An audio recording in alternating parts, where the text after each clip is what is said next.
Baik, selamat siang pemirsa, kembali lagi di acara Kompas TV dengan berita menarik dan terpercaya. Bersama saya Tegar Dias Wirawan akan menemani Anda dalam 10 menit ke depan. Berikut adalah informasi selengkapnya.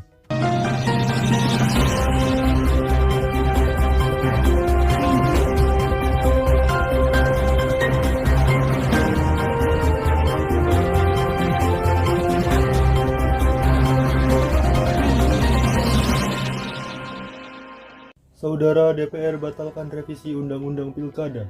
DPR akan ikuti keputusan MK soal pelaksanaan Pilkada.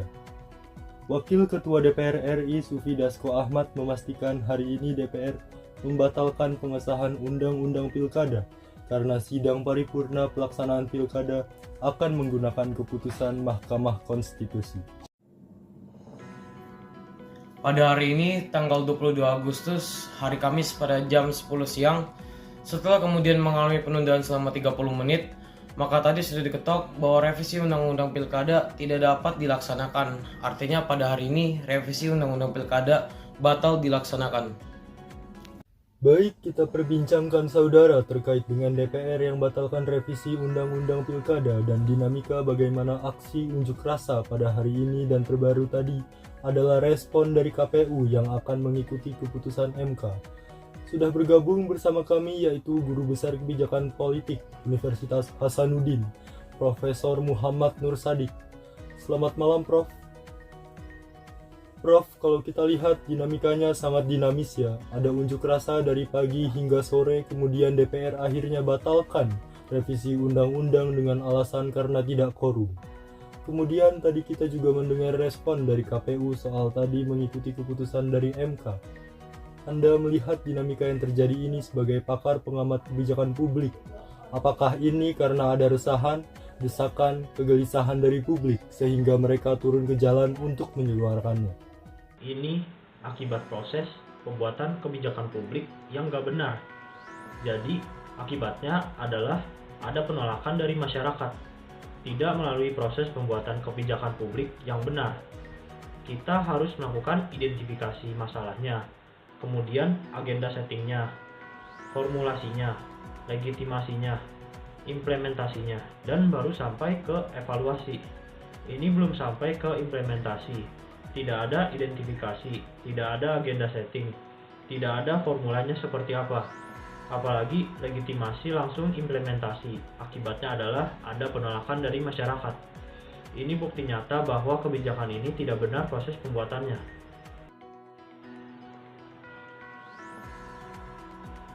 Yang membuat ialah yang merevisi undang-undang.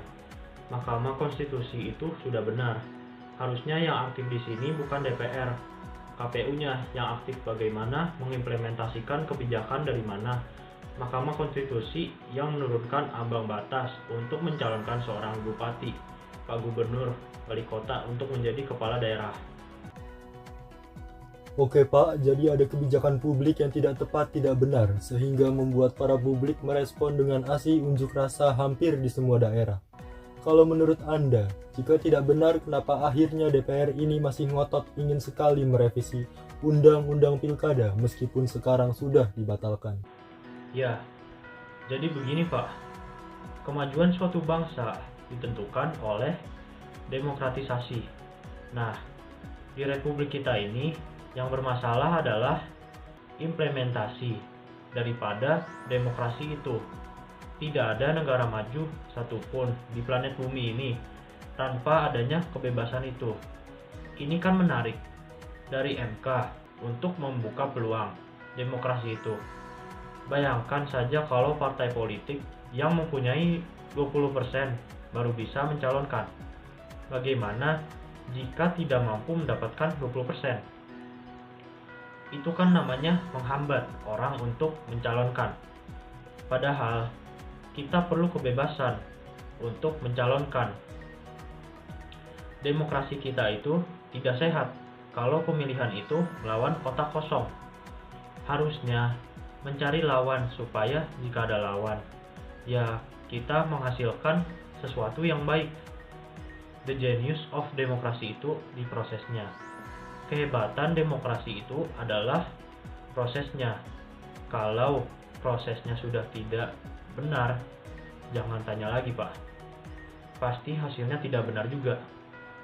Baik Pak, pemirsa, akan kami lanjutkan berita kami sesaat lagi. Tetaplah bersama kami di Kompas TV.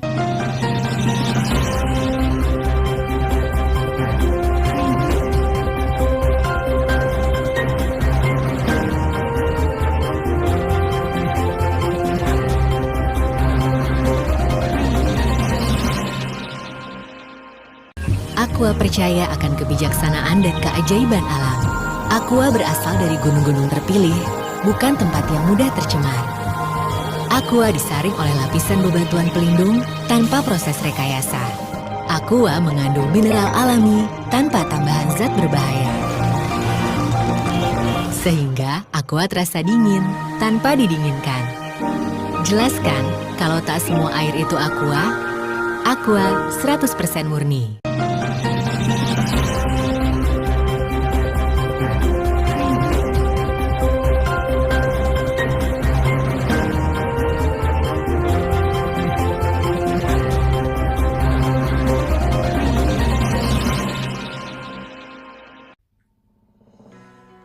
Baik pemirsa, kembali lagi bersama saya, Tegar Dias Wirawan di acara Kompas TV.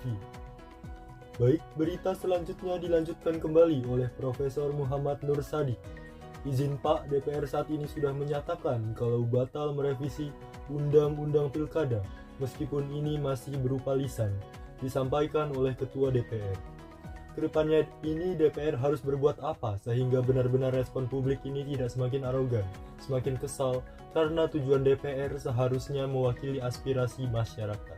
DPR Kedepannya seharusnya DPR sebagai wakil rakyat hari ini DPR jangan bermain-main lagi dengan masalah implementasi karena demokrasi. sidang paripurna tidak korup. Nah, ini adalah tantangan Pelaksanaan untuk pilkada negara akan kita. menggunakan Kenapa kita putusan tidak Mahkamah maju-maju? Konstitusi. Karena kita tidak mengimplementasikan demokrasi secara benar. DPR Suatu RI, negara yang maju Sufmi ialah Dasko ditentukan Ahmad memastikan dari hari aturannya. ini DPR Kalau aturannya membatalkan itu putusan benar dan revisi baik, Undang-Undang Pilkada pasti negara itu akan karena maju sidang juga. paripurna tidak Tetapi kalau korup. aturan itu Pelaksanaan menyesuaikan pilkada dengan akan putusan keinginan Mahkamah kelompok Konstitusi. masyarakat atau elit itu berbahaya, karena pemegang saham kekuasaan yang DPR kekuasaan itu RI, adalah Sufmi rakyat atau Dasko Ahmad rakyatlah yang berkuasa. memastikan hari ini Ya baik, ini yang harus digarisbawahi oleh anggota DPR, bahwa sejatinya rakyatlah yang berkuasa.